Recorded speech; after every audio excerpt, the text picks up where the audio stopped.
اور اس کو اگر بیوی کو یہ کہہ دے کہ تیری پیٹھ میری ماں کی طرح ہے تو وہ اس کو زہار کہتے تھے، اس کو اپنے اوپر ہمیشہ حرام کر دیتے تھے۔ اور تیسری ان کے اندر یہ رسم تھی کہ جس کو اپنا منہ بولا بیٹا بنا دیتے تھے اس کو حقیقی بیٹے کا درجہ دیتے تھے، اور اس کی منکوحہ جو ہوتی تھی اس کی طلاق کے بعد اس سے نکاح بھی حرام سمجھتے تھے۔ یہ تین رسمیں ان کی جاہلیت کی رسمیں تھی، ان کا اللہ تعالیٰ نے ان کا رد کیا۔ فرمایا ما جعل اللہ لرجل من قلبین فی جوفی، اللہ تعالیٰ نے کوئی ایسا انسان نہیں پیدا کیا جس کے دل کے اندر، جسم کے اندر دو دل ہوں، بلکہ دل ایک ہی ہوتا ہے۔ اسی طرح فرمایا کہ منہ بولا بیٹا بنانے سے وہ بیٹا نہیں بن جاتا، اور جن کو اپنی بیویوں کو تم ماں سے تشبیہ دیتے ہو وہ تمہاری مائیں نہیں بن جاتی۔ اس کے لیے پھر یہ زہار کا قانون آیا۔ اللہ تعالیٰ نے فرمایا کہ جو لوگ اگر اپنی بیویوں کو ماں سے تشبیہ دے دیتے ہیں تو ان کے لیے یہ ہے کہ وہ زہار ہے، وہ یا تو لگاتار 2 مہینے روزے رکھیں، یا وہ 60 مسکینوں کو کھانا کھلائیں، یا وہ غلام آزاد کریں۔ اس کے بعد اس کا زہار جو ہوتا ہے وہ ختم ہو جاتا ہے، یہ حرمت اس کی ختم ہو جاتی ہے۔ آگے اللہ تبارک و تعالیٰ نے ان قوم کا جو مکہ مکرمہ سے یہ لشکر آیا تھا، یہ سارے قبائل جمع ہو کے آئے تھے، تو نبی کریم صلی اللہ علیہ وسلم نے صحابہ سے مشورہ کیا۔ حضرت سلیمان نے مشورہ دیا کہ یا رسول اللہ صلی اللہ علیہ وسلم، ہمارے فارس میں جب ایسا واقعہ ہوتا ہے تو ہم شہر کے ارد گرد خندق کھود دیتے ہیں تاکہ دشمن اندر نہ آ سکے۔ تو یہ 3 میل خندق جو تھی، یہ 10 صحابہ کے اوپر، یہ تقریباً 10 صحابہ کو 40 گز خندق جو ہے کھودنے کا حکم دیا تھا، اور 3 میل لمبی خندق جو تھی یہ 6 دنوں کے اندر صحابہ کرام نے کھود کر تیار کر دی۔ اور اس کے اندر جو ایک عجیب واقعہ بھی پیش آیا تھا، وہ جو نبی کریم صلی اللہ علیہ وسلم نے پھر اعلان کیا۔ حضرت جابر رضی اللہ تعالیٰ عنہ آئے اور آپ نے دیکھا کہ سرکار دو عالم صلی اللہ علیہ وسلم نے آپ نے پیٹ پر پتھر باندھا ہوا ہے، تو وہ گھر گیا، اپنی بیوی سے کہا کہ مجھے رسول اللہ کی بھوک اور تکلیف دیکھی نہیں جاتی، تو گھر میں کچھ ہے؟ اس نے کہا کہ ہاں میرے پاس 1 سوا جو ہے جو 3 کلو کے تقریباً قریب ہوتے ہیں۔ انہوں نے کہا کہ تم وہ پیسو، میں ایک بکری کا بچہ ہے وہ ذبح کرتا ہوں تو رسول اللہ کو کھانا کھلاتے ہیں۔ انہوں نے دعوت کی، اور بیوی نے کہا کہ جاؤ اور رسول اللہ صلی اللہ علیہ وسلم کو بتا دو کہ ہمارے پاس اتنا سا کھانا ہے اور اس سے زیادہ نہیں ہے، اور آپ رسول اللہ کو علیحدہ کر کے صلی اللہ علیہ وسلم کو لائیے گا۔ تو حضور صلی اللہ علیہ وسلم نے ارشاد فرمایا کہ اچھا تم جاؤ تیاری کرو۔ وہ کھانا تیار کرنے گئے، رسول اللہ نے اعلان کر دیا کہ آؤ جابر کی دعوت ہے، اور 3000 کا لشکر تھا، 1 بکری کا بچہ، 3 کلو جو کا آٹا تھا۔ نبی کریم صلی اللہ علیہ وسلم نے ارشاد فرمایا کہ میں خود تقسیم کروں گا۔ آپ گھر میں پہنچے اور بیٹھ گئے، ہنڈیا پر بھی اور روٹیوں بھی تقسیم کرتے رہے۔ وہ 3 کلو آٹا جو تھا وہ پورے لشکر کو اور وہ بکری کا بچہ سب لشکر کو کھلا رہا، پھر بھی کہتے ہیں کھانا بچا تھا۔ یہ بھی رسول اللہ صلی اللہ علیہ وسلم کا ایک زندہ معجزہ تھا جو اللہ تعالیٰ نے صحابہ کو دکھایا۔ اس میں اور بھی بہت سارے مسائل ہیں، آگے پردے کے احکامات ہیں، اور پھر اللہ تبارک و تعالیٰ نے بنی قریظہ کو ان کی بدعہدی کا جو بدلہ دیا وہ بھی اللہ تبارک و تعالیٰ نے اس میں ذکر کیا، اور پھر مال غنیمت اور یہ ساری چیزیں اس میں ہیں۔ آخر میں اللہ تبارک و تعالیٰ نے حضرت موسیٰ کا ذکر کیا، اور پھر قرآن کریم کی امانت کا ذکر کیا کہ وہ امانت کیا ہے۔ فرمایا وہ اللہ تعالیٰ کے احکامات ہیں، ان پر عمل کرنا یہ امانت ہے۔ اللہ تعالیٰ مجھے اور آپ سب کو قرآن پاک پڑھنے کی، اس پر عمل کرنے کی توفیق عطا فرمائے۔ اللہم صلی علی سیدنا محمد وعلی آل سیدنا و مولانا محمد وبارک وسلم۔ اللہم ربنا تقبل منا انک انت السمیع العلیم وتب علینا انک انت التواب الرحیم برحمتک یا ارحم الراحمین۔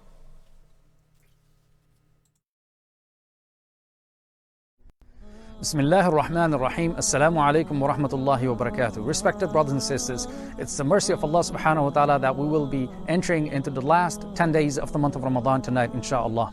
With the mercy of Allah subhanahu wa ta'ala, we have been working on the masjid for the past 5 years. In order to complete the construction of the masjid, we need $333,000. How are we going to raise this money? Only with the help of Allah subhanahu wa ta'ala and through your generous donations, inshallah tabaraka wa ta'ala. What we need at this moment, 555 individuals who can donate $600 each to complete the construction of the masjid, inshallah.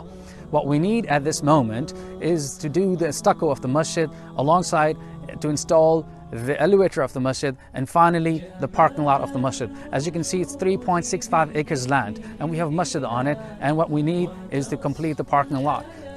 We have 84 parking spaces, and inshallah we will be able to do it all together with the mercy of Allah subhanahu wa ta'ala. We ask Allah subhanahu wa ta'ala to bless you all and shower His mercy and blessings upon all of us. Ameen ya Rabbil Alameen, and give us the ability and the strength that we obey Him and obey His Messenger sallallahu ta'ala alayhi wa sallam. Wassalam.